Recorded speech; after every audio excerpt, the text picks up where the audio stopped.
he was at Bethesda Naval Hospital. He was given the job by the Surgeon General of the Navy of supervising this autopsy on the body of the President of the United States.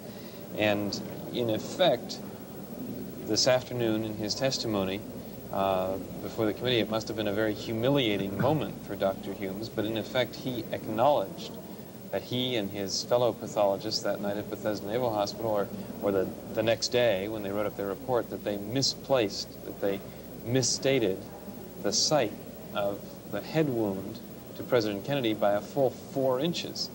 How is that significant to you as somebody who's been looking at this autopsy data for so long?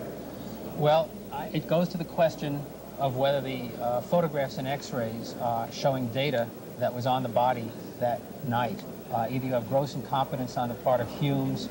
Well, in fairness, Humes did not get to see the photographs at all, and he only got to look at the x-rays briefly that night, apparently. That's true, but that's true. And the photographs and x-rays that this panel are seeing today have been dramatically improved Absolutely. by various techniques. However, one thing that's very apparent from the photographs is that someone is holding a ruler next to the wound on the head, and it's not clear why, since there was a ruler in the photograph, why in the autopsy report he says the wound was 1 inch to the right and slightly above the external occipital protuberance. If there's a ruler there, why didn't he give a number? And why did Roy Kellerman, the Secret Service agent, say it was in the hairline?